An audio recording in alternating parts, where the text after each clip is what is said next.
Rain hammered against the city sidewalks long before dawn, turning the streets into blurred rivers of light and shadow. In the half-dark, where street lamps flickered like tired eyes, a young girl moved with purpose. Lena Parker tightened the straps of her worn backpack as she pushed through the alley that led toward the bus stop. She was used to mornings like this, quiet, cold, and heavy with the feeling that the world wasn't built for kids like her. Not for kids whose fathers disappeared without explanation. Not for kids whose names seemed to attract trouble. But this morning felt different. She felt it the second she stepped outside. The air was too still beneath the rain's roar, too watchful, like something was waiting for her. When she reached the bus shelter, only 2 other students stood there.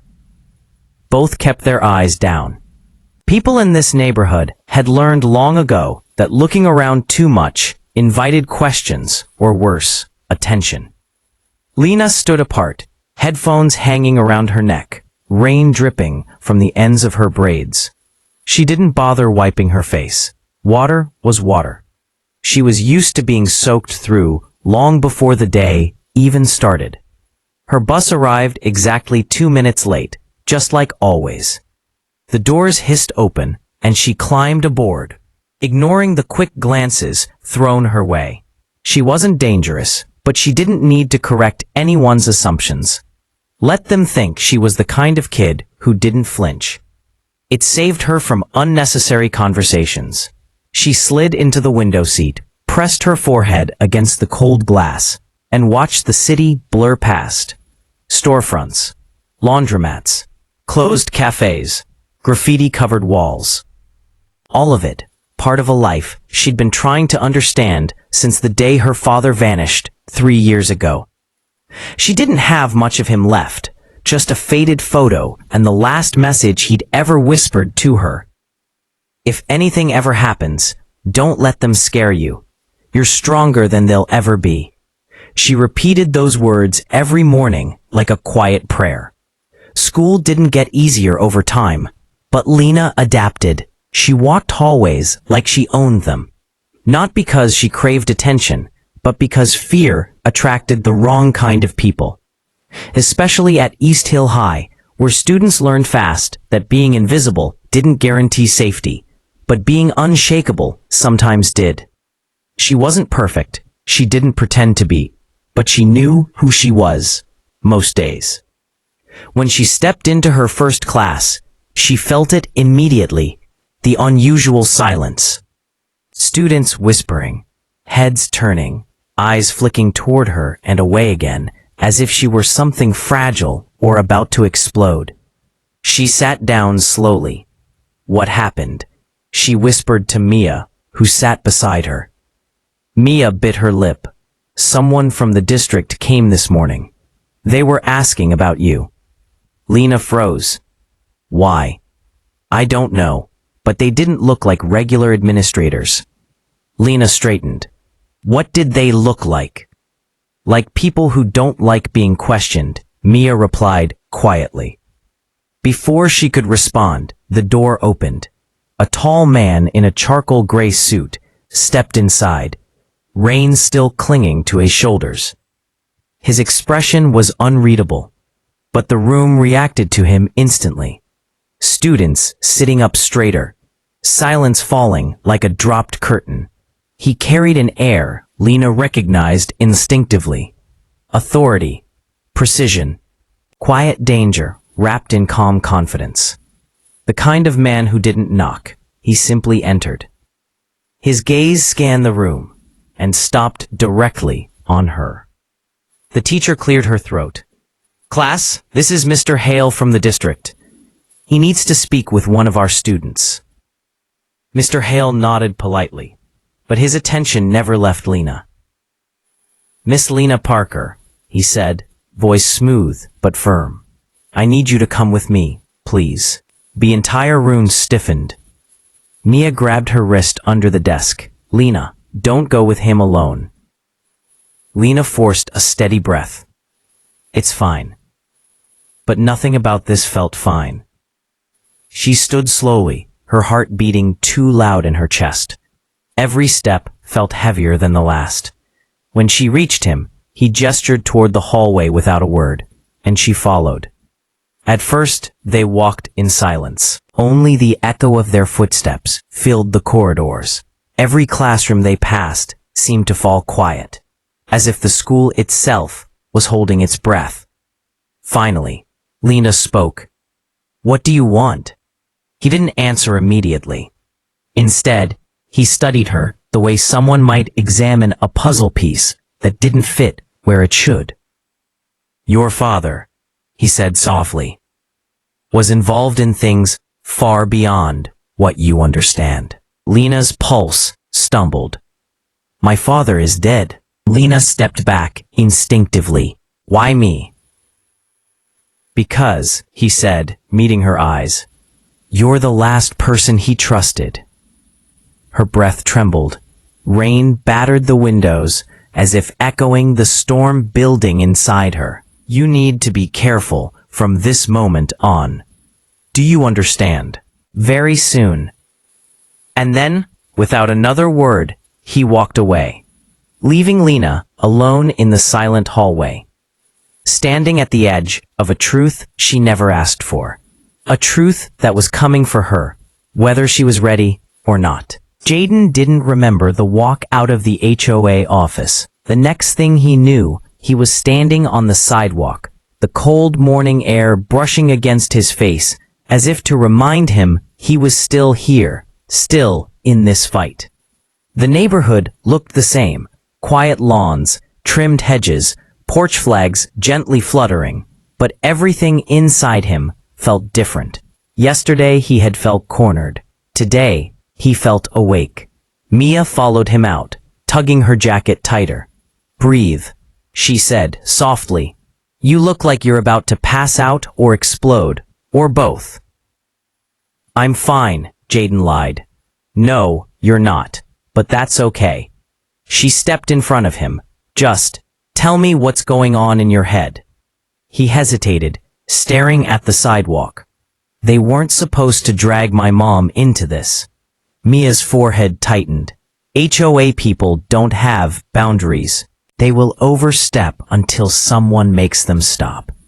"That's the thing," he said quietly. "They don't think we can stop them." Mia didn't speak. She just looked at him with that calm, steady expression she had. The one that always made him feel like maybe he wasn't carrying the world alone. After a moment, she nudged him. "Come on, you need to eat, and I need to get you away from this place before you punch a mailbox." He let out a small laugh, the first since the meeting. "Yeah, okay." They cut across the neighborhood toward the small cafe on the corner. The place smelled like fresh bread and cinnamon the second they stepped inside. It was warm, filled with the sound of mugs clinking, morning chatter, and music humming from a speaker near the counter. Jaden and Mia slid into their usual booth. She leaned forward. "Walk me through everything from the beginning. Start with the first letter." So he did. He told her about the citation claiming his porch light was too bright, even though every other house used the same bulbs. He told her about the warning for the flower pots his mother had arranged, pots she'd painted by hand the summer after his dad passed away. He told her about the complaint about the car not fitting neighborhood aesthetics, and how every time he tried to speak, the board treated him like he was a child causing trouble instead of a homeowner defending his family. Mia listened without interrupting. She folded each piece of information carefully, like she was building the case in her mind. When he finished, she asked one simple question. "Do you know why they're targeting you?" Jaden stared at the table for a long moment. "Because they don't think we belong here." Mia didn't argue. She didn't sugarcoat it. She didn't say something empty like, "No, that can't be it." She simply nodded, her fingers drumming lightly against the table. "You're right," she said, "and that means this isn't about rules. This is about power." Jaden lifted his gaze. So what do? We take some of that power back. He blinked. How? You said the HOA president didn't know about the violations piling up. Someone's hiding something. Someone slipped paperwork into your file. They messed with the timestamps. That's sloppy, Jaden. Sloppy means rushed. Rushed means panicked, which means they weren't expecting me to fight back, he finished. Exactly. A waitress walked by and set 2 mugs of hot chocolate on their table without being asked. They were regulars, after all. Mia wrapped her hands around her mug. Look, the HOA only wins when you react out of fear. That's their weapon. Intimidation. But if you respond with strategy. Jaden raised an eyebrow. Strategy? Oh, absolutely, she said. Every fight has strategy, even the ones that don't look like fights. Jaden sipped his drink. All right, General, what's the plan? She smiled, sharp and mischievous. Step 1, we gather evidence. You keep everything. Letters, emails, timestamps, photos. Nothing gets thrown away. Already done, he said. I made a folder. Good boy, she joked. He rolled his eyes. Please don't call me that. Fine, she said. Step 2. We find out who altered your documents. Jaden leaned back. How do we even start with that? With someone who knows how the system works, Mia said. Every HOA has a weak point. Some bored member, some nosy neighbor, someone who talks too much. Who do you think it is here? She glanced at him with a smirk. Oh, I already know who I'm talking to. Jaden blinked. Who? Miss Dolores, Mia said. He choked on his drink. You mean the lady who stares out her window like she's monitoring national security? The very one. She hates everyone. Exactly, Mia said, which makes her useful. Jaden rubbed his forehead. I don't know. Trust me.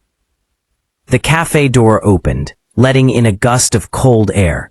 Jaden's gaze flicked up, and immediately his shoulders tightened. 2 HOA board members walked in, people he recognized from the meeting. They didn't see him, but their voices floated across the room. He was trembling. One of them whispered, I thought he was going to lose it. Well, it doesn't matter, the other replied. Once the notice goes out, it's over. He won't last the month. Jaden felt something twist in his chest. They were talking about him. Mia followed his gaze and stiffened. You okay? Yeah, he said quietly. Just tired. He didn't want them to know they'd gotten to him. Not here. Not in public. He reached for the bill, but Mia put her hand over his. No, she said gently. Don't let them chase you out of your own space. Not today. He swallowed. Mia, finish your drink, she said. Then we go to Dolores. For several seconds, Jaden couldn't speak. He just stared at her, with a mix of disbelief and gratitude. You know, he murmured. You're kind of terrifying when you get like this. She shrugged. Someone has to be. By the time they stepped back outside, the sunlight had shifted, warming the sidewalks and casting long shadows across the houses. Kids were riding bikes. A dog barked in the distance. Sprinklers clicked on automatically in perfect rows. Everything looked normal. But Jaden knew something had changed. He wasn't alone in this anymore. And whoever inside the HOA thought they could bury him with paperwork was about to realize they picked a fight with the wrong person. The next morning arrived too quickly for Lina, but her mind had never been clearer. She stood at the kitchen counter, staring at the cup of tea in her hands. The steam rose gently, but her thoughts moved like a storm. Sleep had offered no comfort. Instead, she'd spent most of the night replaying Tomas's words, his threat, his face leaning in close with that smug certainty, like he had already decided her future for her. The frustration simmered low in her chest, But beneath it was something stronger, heavier, older. Something she had pushed down for years. She wasn't afraid of him. She was tired of him. Outside, the sky was painted in soft hues of gold and lavender. She stepped out onto her small porch and inhaled the cool air. The neighborhood still slept, peaceful and unaware of the tension knotted beneath its quiet surface. Her phone buzzed lightly in her pocket. A message from Avery. Meet me at the supply room before homeroom. Something you need to see. No explanation, no emojis. Just that. Lena grabbed her bag and locked the door behind her. She didn't run to school, but her steps had an urgency she hadn't felt before. As she walked through the gates, the usual morning chatter washed over her. Sports arguments, test panic, relationship gossip. But today, it all felt distant, like noise behind a glass barrier. Avery waited by the maintenance hallway, leaning casually against the wall, with her hair tied in a messy bun. But the look in her eyes was sharp. You came, she said. You asked, what did you want to show me? Avery glanced up and down the hall, then pulled Lena into the supply room and closed the door behind them. The room smelled faintly of cardboard and old paint.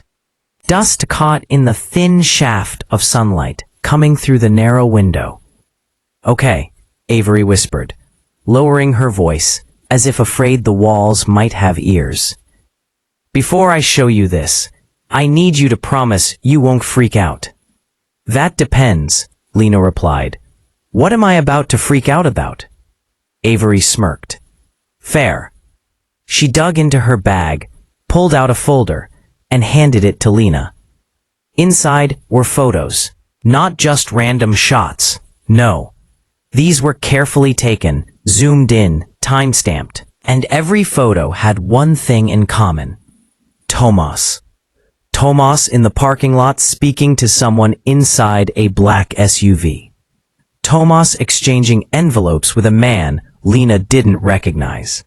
Tomas near the east exit after school hours. Tomas standing beside the dumpsters, looking around before passing something off. Lena's throat tightened.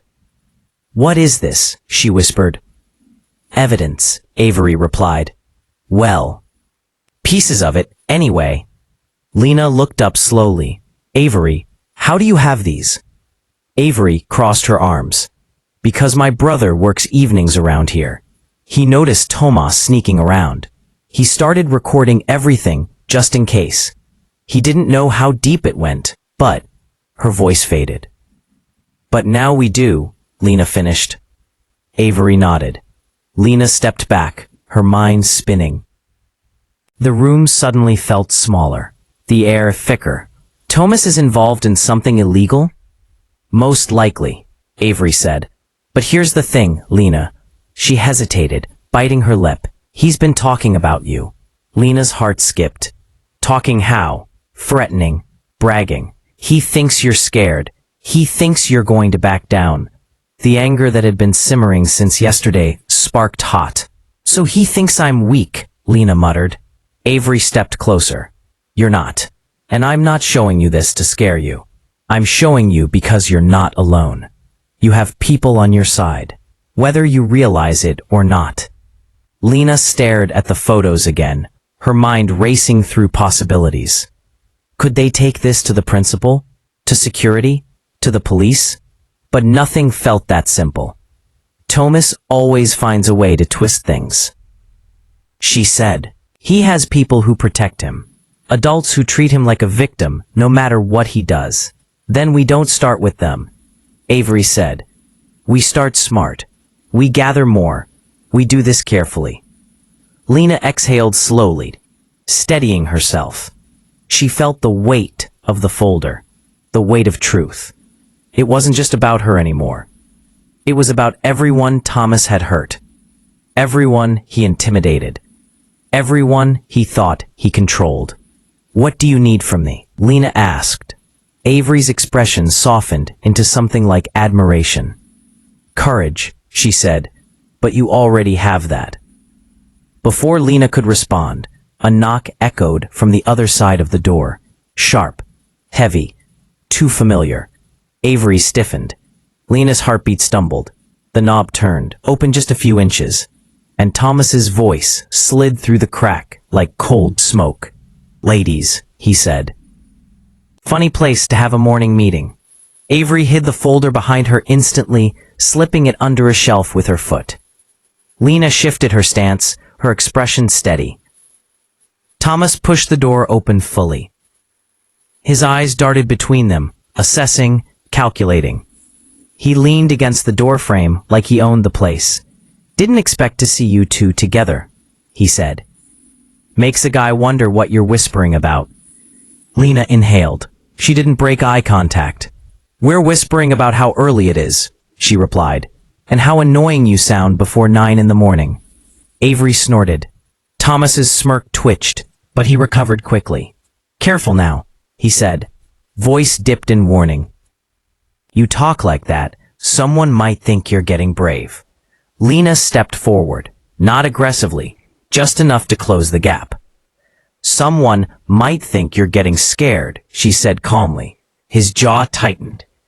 For the first time, Lena saw it, the flicker of uncertainty behind his eyes. He wasn't used to her standing tall. Not like this, not with witnesses. Tomas leaned in, dropping his voice so only she could hear. "You're playing a dangerous game." Lena didn't move. "So are you." They stared at each other, the tension in the room coiling tighter and tighter. Then Tomas pulled back, his smirk returning. A little forced this time. "Enjoy your little chat," he said. "See you around." He walked out, letting the door swing shut behind him. The moment he disappeared into the hallway, Avery released a shaky breath. "Holy crap," she whispered. "You didn't even blink." Lena closed her eyes for a moment, steadying her heartbeat. "I don't have the luxury of blinking anymore," she murmured. Avery placed a hand on her shoulder. "Then we take him down on our terms." Lena nodded slowly. Her world was shifting. Her fear was fading. Her purpose was forming.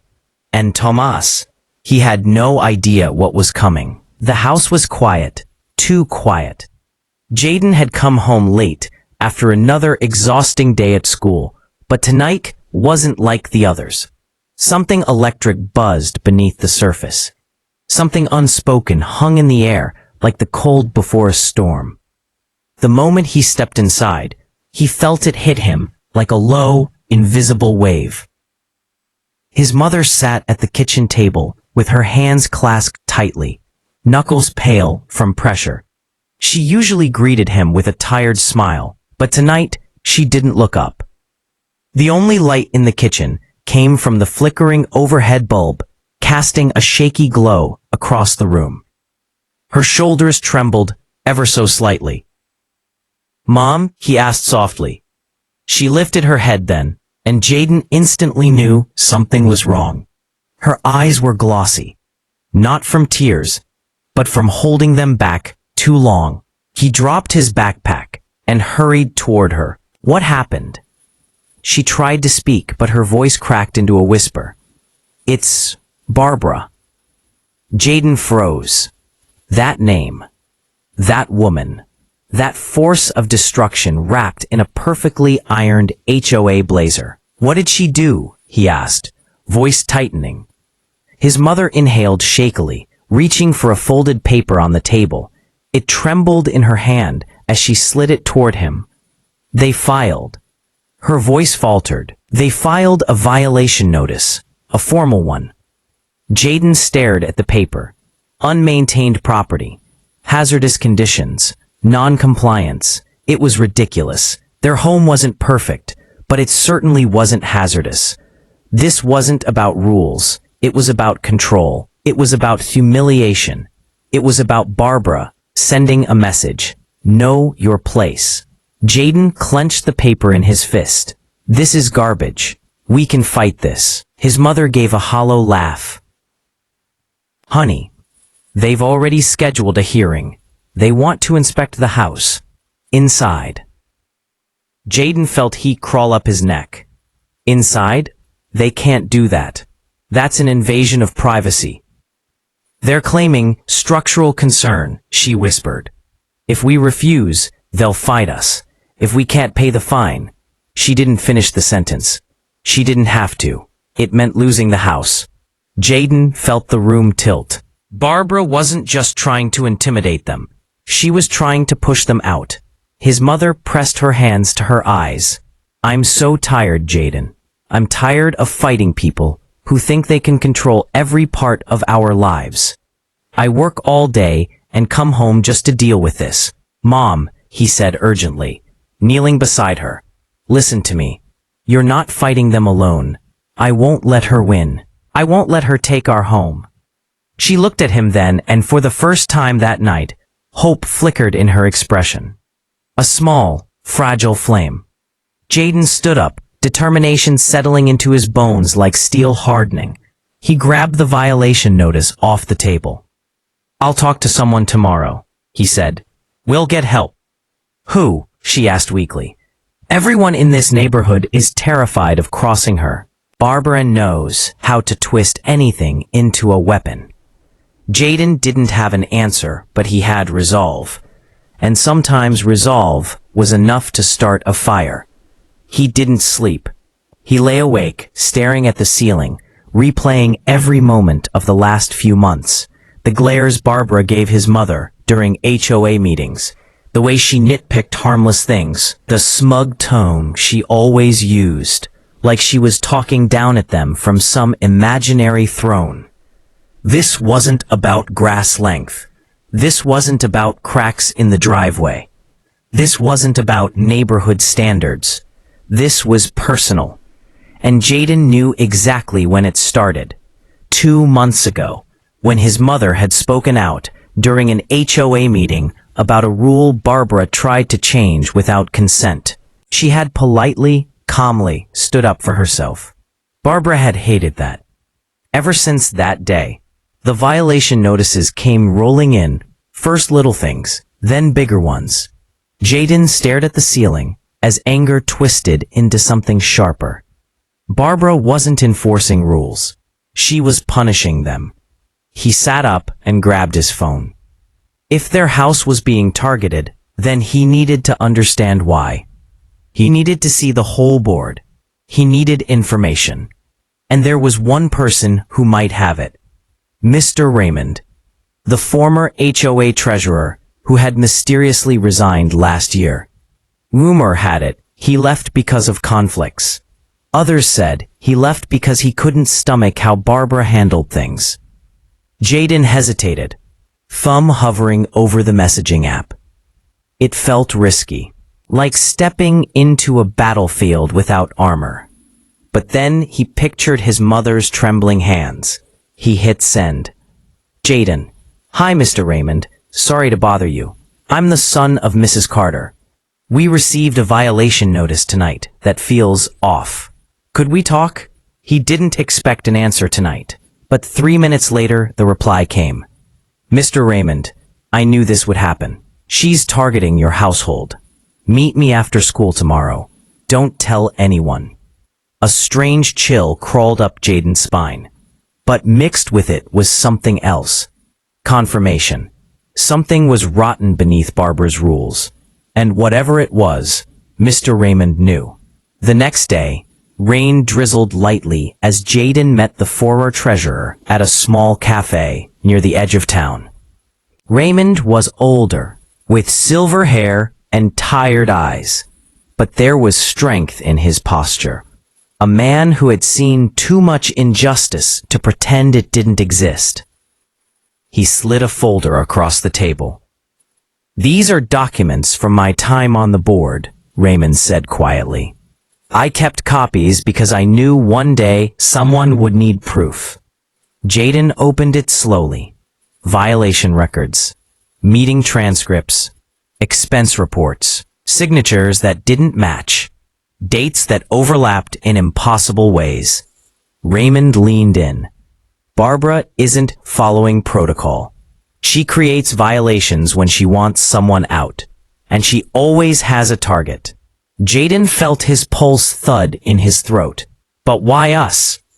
Because your mother is the first person who ever publicly challenged her.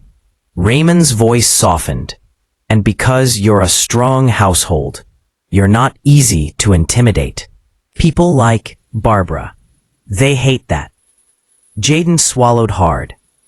This wasn't just petty bullying. It was organized harassment. How do we stop her? He whispered. Raymond's expression hardened. Expose her. But you need more than papers. You need timing, witnesses, and someone willing to stand up with you. Jaden exhaled, resolve burning brighter. I'll get all of that, he said. Whatever it takes. Raymond nodded once. Then be careful. If she senses you're digging, she'll strike harder. Jaden left the cafe, feeling like he'd stepped into a war he hadn't chosen, but one he now refused to walk away from. He looked toward the cloudy sky, raindrops misting his face. Mom, he murmured, gripping the folder tightly. I'm going to end this. I promise. The next morning began with a strange silence, one that didn't belong to a neighborhood still angry or a house still under siege. It was quieter, steadier, almost as if the storm had finally stepped back to breathe. Lena woke before sunrise, the soft orange glow leaking through her curtains. Her heart was restless, but not panicked the way it had been the past few days. Today felt different. And she didn't know why, only that something in her world had shifted overnight. She walked downstairs, expecting to find her mother pacing or scrolling through HOA emails again. But instead, she found Mara sitting at the dining table, a cup of tea held gently in both hands, not shaking, not crying, just breathing. Mom, Lena asked softly. Mara looked up, and for the first time in days, she smiled. A tired smile, but real. We're going to be okay, she whispered. Lena sat across from her. Did something happen? Mara inhaled slowly, as if choosing every word with care. Someone stood up for us yesterday. Someone powerful enough that the HOA can't ignore it.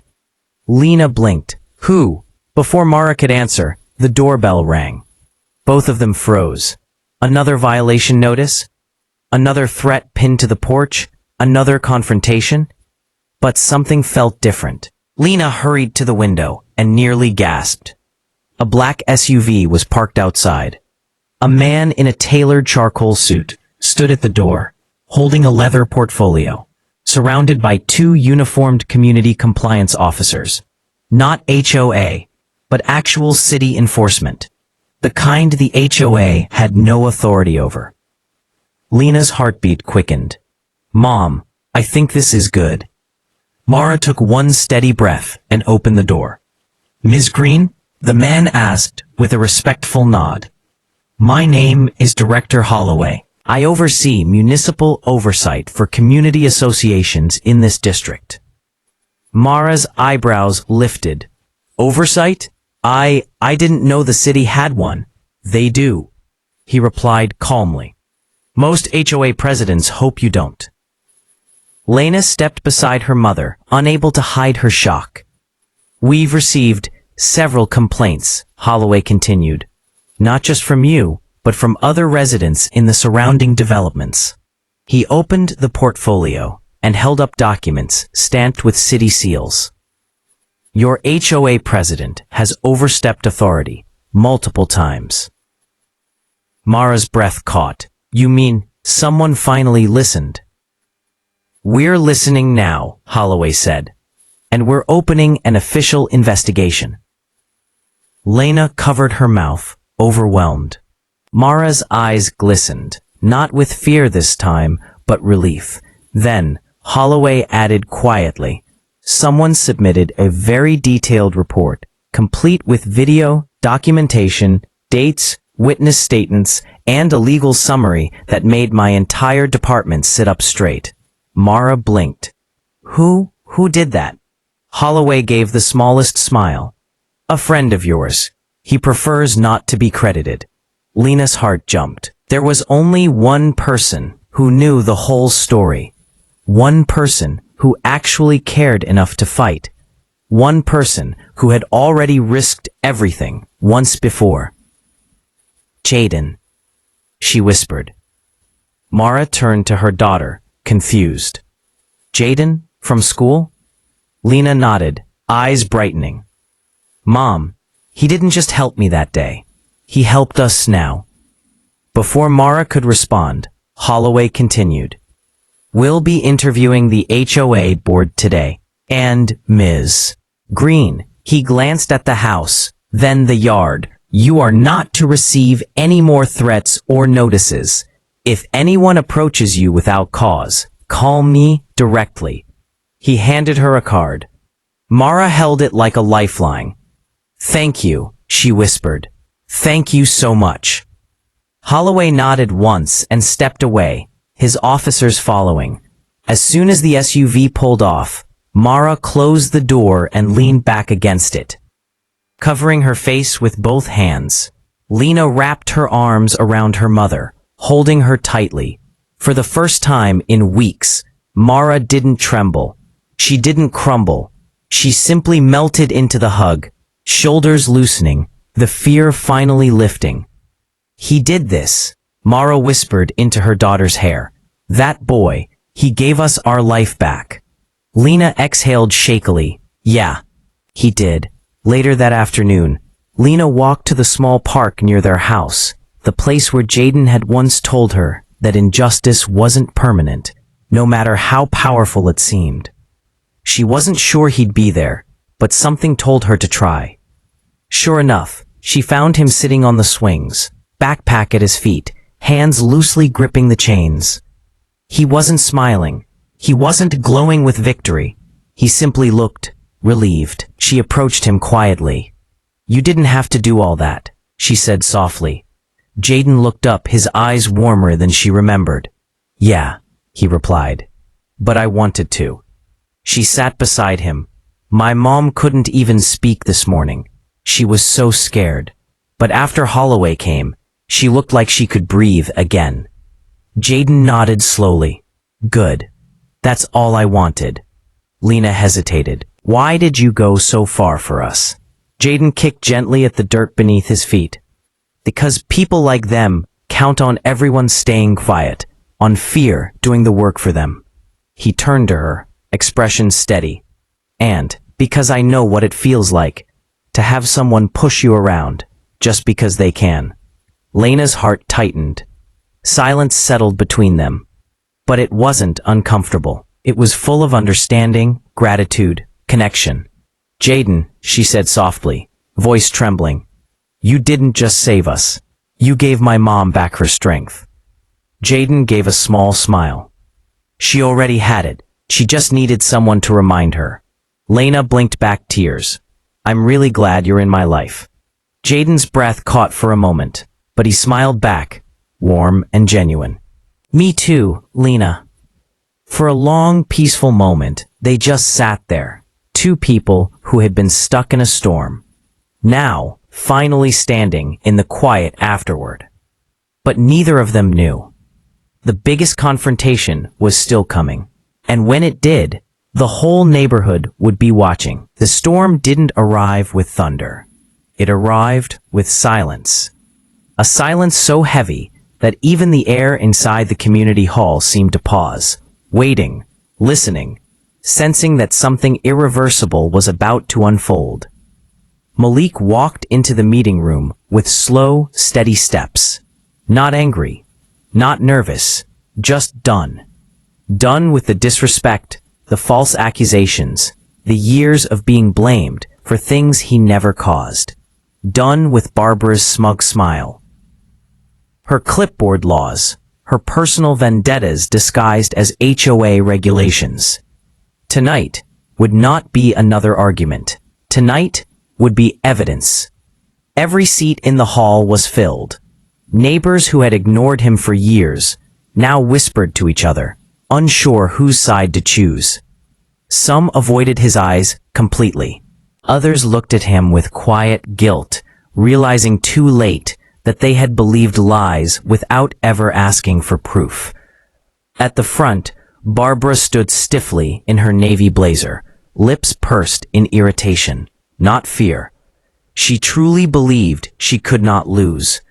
She believed the HOA was her shield, her armor, her kingdom. But kingdoms fall too. And Malik wasn't alone anymore.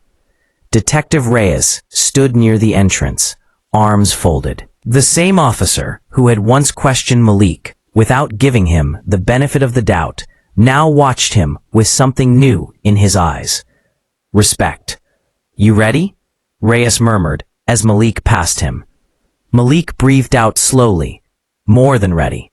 He approached the center podium. The room quieted.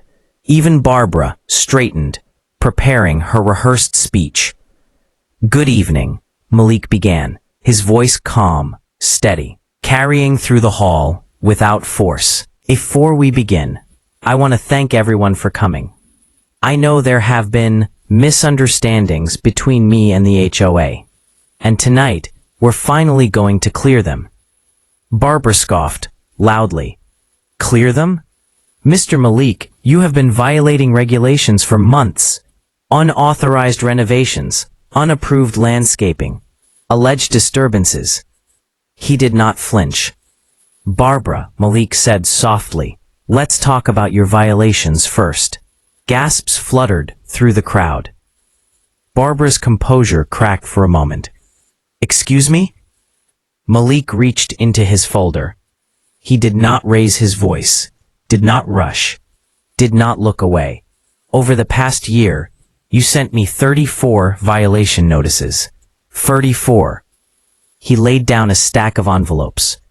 Not one of them was accurate. Not one had evidence. Not one followed the HOA's required verification procedures. Barbara stiffened. "That paperwork is internal. They were written by you. And only you." Barbara's jaw clenched. "This is absurd. Those were temporary warnings. No, these were harassment."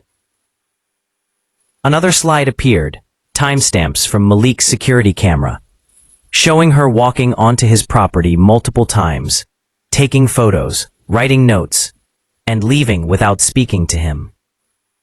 The room erupted in murmurs. Barbara slammed her hand on the table. "You can't use personal footage in a meeting without permission." Reyes stepped forward. "Actually, he can.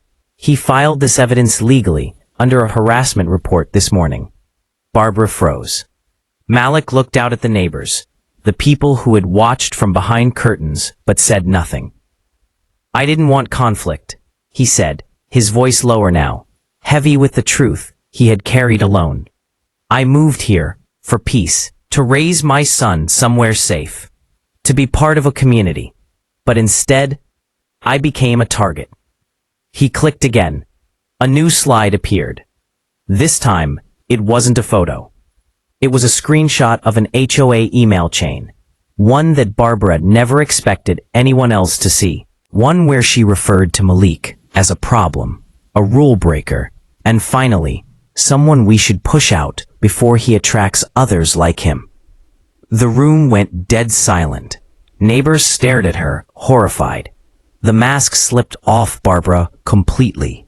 Her face drained of color, eyes tightening with fear. Not anger this time. No, this is taken out of context," she stammered. Malik shook his head. "There is no context that makes this acceptable." He clicked again. Final slide. A letter from the State Housing Oversight Committee, confirming that an anonymous complaint about racial bias in HOA enforcement had been reviewed and escalated due to evidence provided by Malik. A full investigation was underway. Barbara's knees weakened. She steadied herself on the table. People who once nodded obediently at her now looked away, ashamed to be associated with her. Others murmured angrily. "You said he was dangerous. You lied to all of us. You targeted him for nothing." Everyone saw her clearly now. The truth had stripped her power bare. Reyes stepped toward the front. "Miss Barbara Knight, you'll need to come with me." Barbara turned on him, eyes wild. "You can't arrest me. I'm the HOA president. You can't." Reyes calmly held up a document. "This is a temporary removal order issued by the Oversight Committee. This meeting is no longer under your authority." The room erupted. Malik stood still, breathing softly, watching her unravel. He felt no joy in it.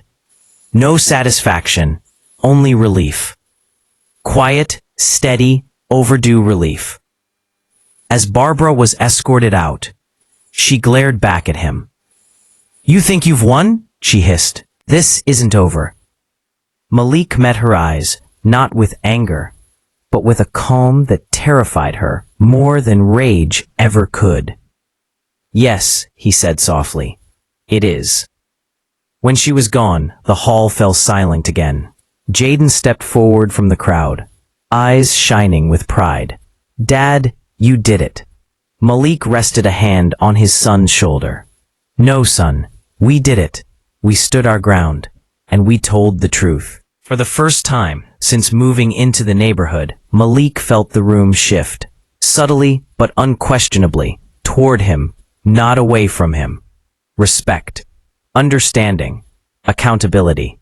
The storm was finally clearing, and every eye in the hall knew the same thing. This wasn't a man who caused problems.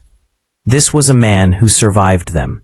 The noise of the courtroom faded behind Lena as she stepped outside, the heavy wooden doors closing with a final echoing thud. For the first time in months, the air didn't feel heavy against her chest. It was cool, crisp, and strangely bright, as if the world had been waiting for this moment just as much as she had. She paused at the top of the courthouse steps, breathing deeply as sunlight warmed her face. For a long moment, she simply stood there, letting herself feel the reality of it. It was over.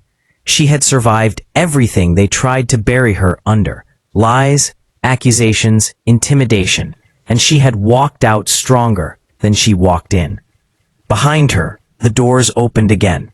Marcus stepped out, blinking into the light, still looking like he expected someone to jump out and announce a plot twist that would send them back inside. When he spotted Lena, he exhaled, shoulders dropping. "You okay?" he asked gently. Lena nodded, though her hands still trembled. I think I'm actually okay." Marcus laughed softly, relief breaking through. "Good, because you scared me a few times in there." "You scared me too," she said. "Especially when you argued with the prosecutor like you were trying to pick a fight." "I wasn't picking a fight," he said, stepping closer. "I was protecting someone who deserved better." She didn't answer. And she didn't need to. Her eyes said everything. They descended the courthouse steps together, moving slowly, as if afraid that rushing might break the fragile peace settling over them. Scattered reporters still linger near the bottom, waiting for a chance to catch one last moment of drama. But when Lena appeared at the top of the stairs, they fell silent. Not because they were done chasing headlines, but because the story was already complete. A woman wronged, a system manipulated, a truth that refused to stay buried. She walked past the crowd with her head high, and Marcus matched her steps with quiet pride. Just as they reached the last step, a familiar voice called out, "Miss Carter." Lena turned. It was the younger officer, the one who weeks ago had hesitated when his partner went too far. The one who'd looked at her like he wasn't sure what was right anymore. He approached slowly, hat in his hands, guilt sitting heavy on his face. "I just wanted to say," he swallowed hard, "I'm sorry for everything. For what I didn't stop, for what I didn't see. You deserved better from us." Lena blinked, stunned. Of all the apologies she imagined, it hadn't been this one. but somehow it mattered more. She offered a small, steady smile. "Thank you.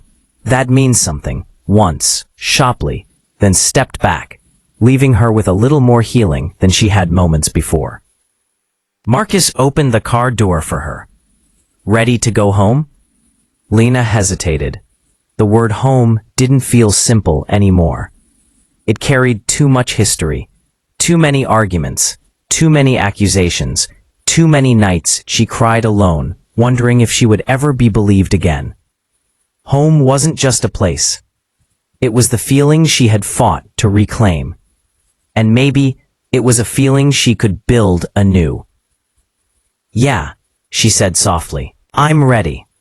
They drove in silence for a while, the hum of the road smoothing the edges of her thoughts. Trees blurred by, sunlight flickering across her face in warm patches. Every mile felt like distance placed between her and the nightmare she had just survived. By the time they pulled into her neighborhood, Lena felt lighter. But as they approached her driveway, she froze. A small crowd stood in front of her house. Neighbors, old friends, people she hadn't spoken to in weeks. Some held signs that said, "Welcome home," or "We believe you." Eyes full of remorse and hope. Lena's breath caught. She hadn't expected this. She hadn't known she needed it. Marcus parked the car and stepped out first, just to make sure everything was safe. When he gave her a subtle nod, Lena opened her door and stepped into the late afternoon sunlight. The crowd turned. Then, without a word, they began clapping. Slowly at first, then louder, stronger, steadier. Applause that wasn't for spectacle, but for survival.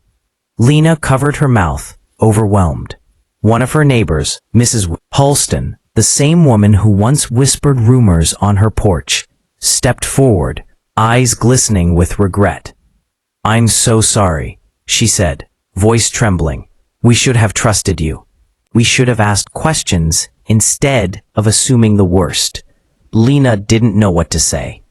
So she simply nodded, because forgiveness wasn't a switch she could flip. But this was a beginning. The air shifted, filled with something soft and warm. Relief, apology, gratitude, and something deeper she hadn't felt in a long time. Belonging. Marcus turned to her with a half smile. "Looks like the neighborhood missed you." She nudged him gently. "Don't make me cry in front of all these people." "I'm not making promises," he said. A few teenagers from down the street approached her, younger than she remembered, maybe because she'd grown older in ways she hadn't wanted to. "Miss Carter?" one of them asked shyly. Can you still teach us piano like before? We really miss it." Lena let out a soft laugh, tears forming again. "Yeah," she said. "I think I can do that." As the crowd slowly began to disperse, Marcus walked her to her front door. She paused with her hand on the knob. "It feels strange," she whispered, "stepping back inside after everything that happened." "That's because you're not stepping back into your old life," he said gently. "You're stepping into a new one." She looked up at him, heart full and trembling. "Will you stay for a little while?" He smiled. "As long as you need." Lena opened the door. Sunlight spilled across the floor, chasing away the shadows that once haunted her home. The air smelled familiar. Lavender, coffee, old books, the scent of the life she'd fought to reclaim. She stepped inside. The weight on her shoulders lifted. She had her name back, her voice back, her future back. And maybe, for the first time in a long time, she felt free. Thank you for staying with this story until the very end. If it moved you, inspired you, or made you think differently about strength and resilience, don't forget to like, share, and subscribe to the channel. Your support helps us bring more powerful stories, stories of courage, justice, and unexpected heroes, to life. Tell us in the comments which moment in this story hit you the hardest. Thanks for watching, And remember, /P, sometimes, the quietest people carry the loudest victories. P.